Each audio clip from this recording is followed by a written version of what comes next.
Tidak ada perjuangan yang dilakukan tanpa rasa lelah dan rasa sakit. Tapi percayalah, rasa lelah dan rasa sakit itu hanyalah sesaat. Pasti akan digantikan dengan kebahagiaan. Topik kali ini yang ingin saya sampaikan adalah mengenai bagian daripada manajemen pemasaran. Tugas ini adalah sekaligus jawaban daripada ujian tengah semester saya di Universitas Bina Magraha, Prodi Manajemen Pemasaran semester 5 kelas RT1. Sebelum saya memaparkan bagian daripada manajemen pemasaran, izinkan perkenalkan diri. Nama saya Imam Akbar. Salam kenal teman-teman semua. Assalamualaikum warahmatullahi wabarakatuh. Nah, untuk materi yang pertama yang ingin saya paparkan adalah mengenai arti daripada manajemen pemasaran. Tentu teman-teman semua sudah mengetahui apa itu manajemen pemasaran. Manajemen pemasaran adalah sebuah cara perusahaan untuk memahami dan memenuhi kebutuhan para pelanggan sehingga produk atau jasa yang ditawarkan dapat diterima oleh pelanggan di tengah-tengah pasar atau dalam target pasar, tentunya dengan menghasilkan sebuah tujuan yang ingin dicapai oleh perusahaan tersebut. Nah, ini adalah sederhana arti daripada manajemen pemasaran.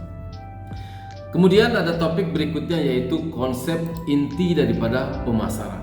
Nah, apa saja inti daripada konsep pemasaran, teman-teman? Inti konsep pemasaran yaitu memahami dan memenuhi kebutuhan, keinginan pelanggan dengan cara menguntungkan perusahaan. Nah, konsep inti pemasaran itu dapat dibagi beberapa poin yang penting sekali diketahui oleh kita semua. Yang pertama adalah memahami pelanggan. Nah, konsep inti dari pemasaran itu memahami pelanggan, teman-teman. Kita harus mengetahui apa yang dibutuhkan dan diinginkan oleh pelanggan dalam target pasar. Apa sih kebutuhannya, apa sih trennya, apa sih viralnya. Nah, ini harus kita ketahui untuk memahami para pelanggan, sebuah konsep daripada inti pemasaran. Lalu yang kedua ada membangun hubungan, yaitu membangun mitra ya terhadap pelanggan sendiri, yaitu membina hubungan yang kuat dan berkelanjutan dengan pelanggan ya. Tentunya dengan pendekatan-pendekatan seperti memberikan informasi melalui message ya. Apa saja ya yang penting kita dapat mendekati menjalin hubungan terhadap pelanggan. Nah, ini adalah konsepnya. Yang kedua adalah menciptakan nilai. Tentu dengan menciptakan nilai itu menawarkan produk atau jasa yang memberikan nilai bagi pelanggan.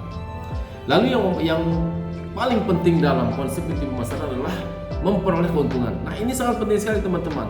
Karena keuntungan ini yang kita cari dalam inti konsep inti dari pemasaran, yaitu mencapai tujuan bisnis ya.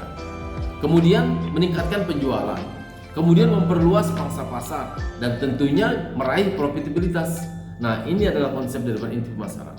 Dari semua konsep inti pemasaran itu kita memiliki fokus kepada pelanggan. Nah, fokus-fokus itu perlu kita ketahui juga, teman-teman. Seperti misalnya kita meningkatkan penjualannya, lalu memperkuat mereknya ya, seperti kita memberikan iklan-iklan di media sosial atau di televisi ya. Itu juga sangat penting, fokus kepada pelanggan. Lalu mencapai tujuan bisnis ya, sehingga konsep daripada inti pemasaran tersebut dapat berkesinambungan ya, dalam pemasaran. Lalu ada membedakan diri daripada pesaing. Nah, ini fokus terhadap pelanggan. Nah, itulah tadi daripada materi mengenai konsep inti pemasaran. Lalu materi berikutnya yaitu orientasi perusahaan terhadap pasar. Nah, orientasi perusahaan terhadap pasar adalah pendekatan yang strategis oleh perusahaan untuk memahami, memenuhi, dan memuaskan kebutuhan serta keinginan pasar. Nah, ini orientasinya, teman-teman. Nah, dari orientasi perusahaan terhadap pasar itu ada beberapa jenis yang perlu kita ketahui orientasinya. Yang pertama adalah orientasi produk, di mana fokus pada efisiensi dan distribusinya. Kemudian ada orientasi produk, di mana fokus pada kualitas dan inovasinya. Lalu ada orientasi penjualan, yaitu fokus pada promosi-promosi dan penjualan-penjualan. Kemudian ada orientasi pemasaran, yaitu fokus pada pemahaman pelanggan atau memenuhi kebutuhan pelanggan. Kemudian ada orientasi pemasaran sosial, di mana fokus kepada berkelanjutan atau fokus kepada jangka panjang. Dan juga ada orientasi pasar global, seperti fokus kepada pasar internasional ya. Lalu tentunya dengan memahami budaya-budaya sosialnya, sosial budaya, lalu ada preferensi dan peraturan-peraturan dalam negara tersebut. Ini adalah orientasi pasar global. Lalu teman-teman, materi berikutnya adalah tugas dan peran seorang manajer pemasaran. Nah, ini sangat penting sekali jika teman-teman adalah merupakan seorang manajer pemasaran. Nah, apa saja tugas dan perannya? Yang pertama adalah perencanaan strategis dan bertanggung jawab merancang bisnis, ya. Lalu yang kedua ada melakukan analisa pasar, ya. Ini penting sekali menganalisa pasar, apakah trennya, viralsnya, keinginannya dalam pelanggan, apa saja. Nah, ini perlu dianalisa. Lalu yang ketiga ada mengelola anggaran pemasaran. Nah, ini juga perlu, ya, karena jika kita tidak dapat mengelolanya, bagaimana kita bisa mungkin menjadi seorang manajer pemasaran.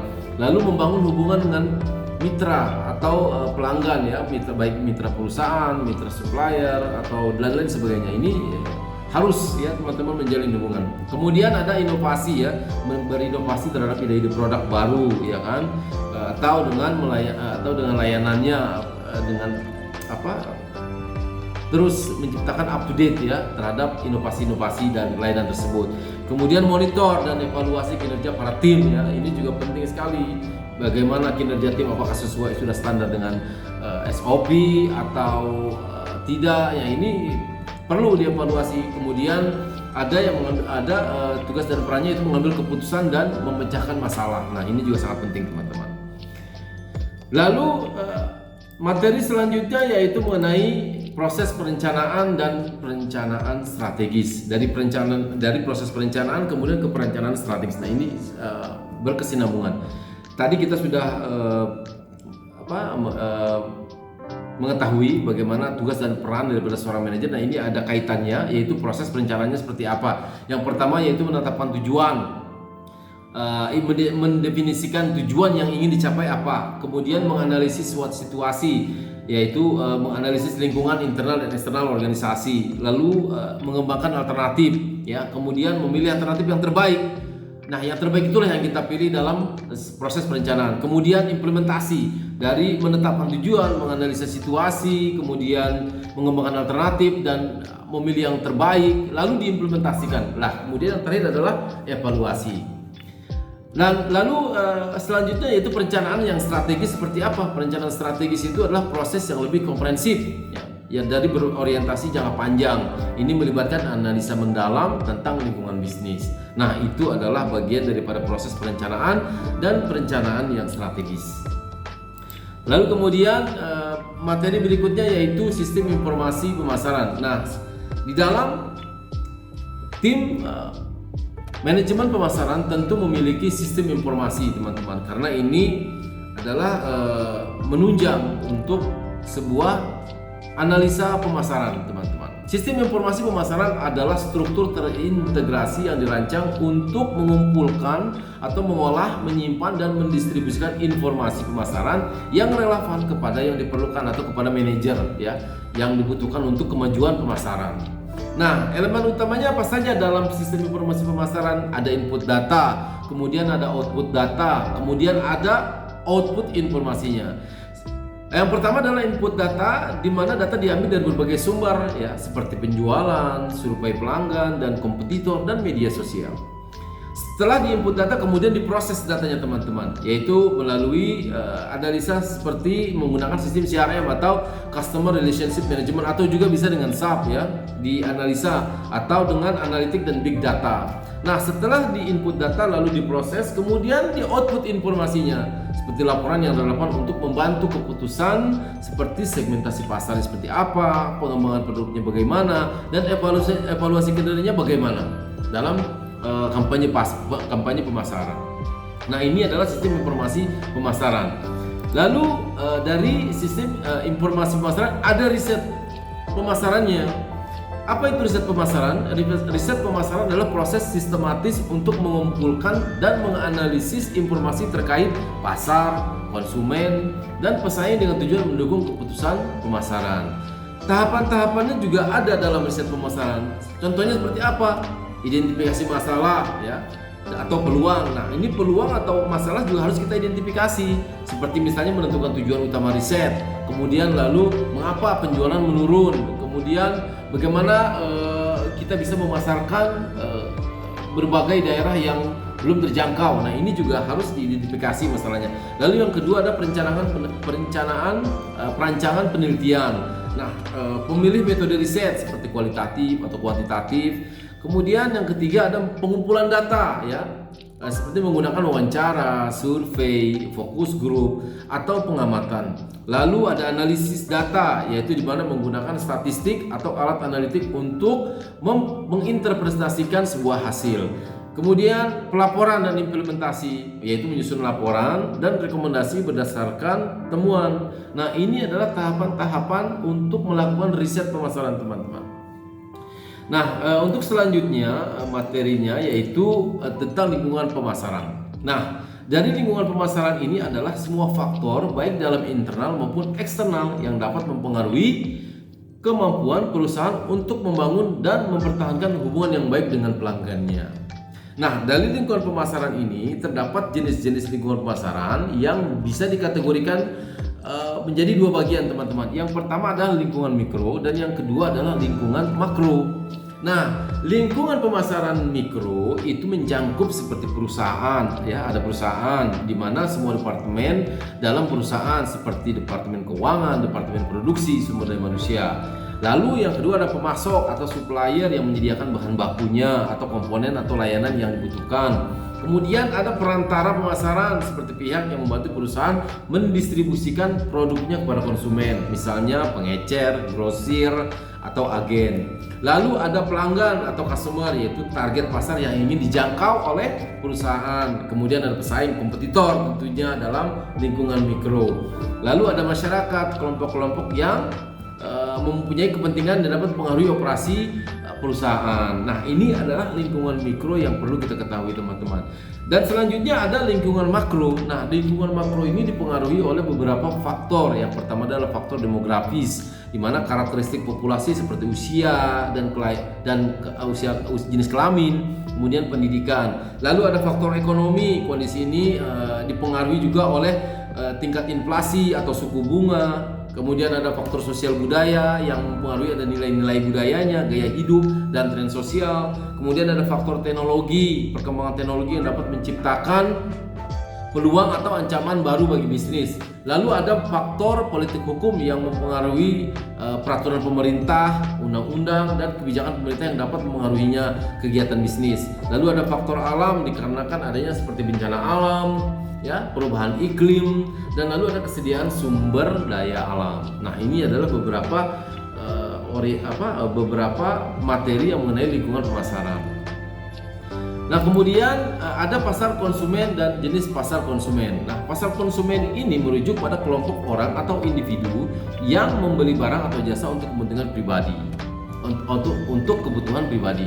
Nah, jenis pasar konsumen itu dibagi lagi menjadi tiga, teman-teman. Ada pasar individu, ada pasar keluarga, dan ada pasar subkultur atau niche.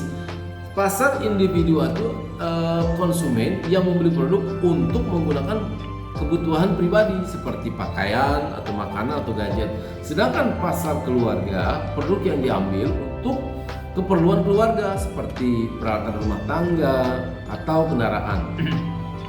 Lalu ada pasar subkultur atau niche, yaitu segmen pasar yang lebih kecil dengan preferensi dan kebutuhan khusus seperti pasar vegan dan konsumen produk rumah ramah lingkungan. Nah, untuk selanjutnya yaitu mengenai materi perilaku pembelian konsumen atau consumer buying behaviors. Nah, perilaku pembelian konsumen merujuk pada keputusan diambil oleh individu atau kelompok dalam membeli dan menggunakan atau mungkin bahkan membuang barang atau jasa. Ini melibatkan proses mental dan emosional yang mendasari keputusan pembelian. Nah, sebenarnya perilaku pembelian konsumen ini didasari oleh beberapa faktor yang mempengaruhi perilaku, teman-teman. Apa saja sih faktor-faktor yang mempengaruhinya? Yang pertama adalah faktor psikologis, yaitu kebutuhan akan kenyamanan, status atau prestis, ya. Itu adalah faktor psikologis. Yang kedua ada faktor sosial dan budaya, di mana keluarga sering mempengaruhi keputusan pembelian baik dalam membeli produk rumah tangga maupun untuk anak-anak. Lalu ada faktor ekonomi juga, di mana tingkat pendapatan konsumen mempengaruhi jenis barang yang dapat mereka beli. Lalu ada faktor demografis ya, pilihan pembelian biasanya sangat dipengaruhi oleh usia dan tahap kehidupan. Misalnya remaja mungkin lebih ingin membeli gadget, sedangkan orang tua hanya ingin membeli peralatan rumah tangga. Kemudian ada juga faktor situasional, di mana suasana atau perasaan konsumen pada saat pembelian dipengaruhi oleh mungkin dalam keadaan stres atau mungkin dalam keadaan suasana hati yang tidak baik-baik saja gitu kan. Itu beberapa faktor tentang perilaku pembelian konsumen. Nah, materi selanjutnya yaitu mengenai pemilihan atau membuat produk ya, yang ingin disampaikan di sini mengenai bagaimana segmentasinya, bagaimana targetingnya, bagaimana positioningnya. Nah, sampel yang akan saya ambil di sini adalah biryani teman-teman, nasi biryani. Sampel ini sebagai contoh saya, di mana saya adalah seorang tenaga kerja diaspora yang tentunya sudah malam melintang menikmati nasi biryani ini. Bukan hanya sebagai penikmat, namun saya juga bisa gitu ya membuat atau mencoba satu produk biryani yang siap ditawarkan di Indonesia. Nah, ini sudah mencari mungkin sudah planning atau perencanaan bahwa nanti ketika saya di Indonesia saya bisa membuat produk ini. Bagaimana sih segmentasinya? Segmentasi biryani ini saya ambil daripada segmentasi perilaku teman-teman, di mana banyak sekali perilaku konsumen Indonesia yang ingin mencoba barang baru atau barang produk baru ya. Terutama para penikmat kuliner ya, dari berbagai kalangan, dari perilaku inilah informasi bisa disampaikan ke publik bagaimana citra rasa biryani tersebut. Nah, ini segmentasinya melalui perilaku konsumen. Lalu yang kedua, targetingnya. Targeting dari produk ini adalah mencari pelanggan tetap dan menjalin hubungan dengan customer melalui sistem digital yang tersedia agar mudah terjangkau. Seperti misalnya saya bekerja sama dengan situs online untuk menawarkan produk ini kepada pelanggan sehingga mudah didapat produk tersebut ya. Lalu positioningnya apa terhadap produk biryani ini, yaitu menerapkan strategi pemasaran yang bertujuan untuk menempatkan nasi biryani ini dalam benak konsumen ya, dengan cara menciptakan persepsi-persepsi tertentu yang membedakan dari produk lain. Seperti bagaimana sih cara membuat biryani itu, apa sih ingredientsnya, terus tahap-tahap dan langkah-langkah membuat biryani, kemudian citra rasanya, kemudian berasal dari mana ya kan. Nah, ini adalah positioningnya harus menjadi perbedaan antara produk lain dengan biryani ini teman-teman ya, sehingga positioningnya ini berfokus pada bagaimana sebuah produk dipandang oleh konsumen, termasuk nilai atau manfaat yang ditawarkan dan relevansinya terhadap kebutuhan mereka. Nah, ini adalah sebuah produk yang saya buat nanti dan dijadikan sampel dan dipresentasikan melalui bagaimana segmentasinya, bagaimana targetingnya, dan bagaimana positioningnya. Baik teman-teman, tibalah saatnya saya menarik kesimpulan dari apa yang saya sampaikan materi manajemen pemasaran tadi. Manajemen pemasaran adalah proses strategis yang bertujuan untuk menciptakan, menyampaikan, dan memberikan nilai kepada pelanggan dengan memenuhi kebutuhan dan keinginan mereka, sekaligus mencapai tujuan bisnis apa yang ingin dicita-citakan. Dalam era persaingan yang semakin ketat dan pasar yang semakin dinamis, manajemen pemasaran hadir dan sangat penting sekali dalam mengidentifikasi peluang pasar dan memahami perilaku konsumen dan merancang strategi yang efektif untuk memenangkan pasar. Mudah-mudahan apa yang saya sampaikan dapat bermanfaat untuk kita semua, khususnya untuk saya pribadi. Saya tutup dengan alhamdulillah. Wassalamualaikum warahmatullahi wabarakatuh. Sampai jumpa di pertemuan berikutnya.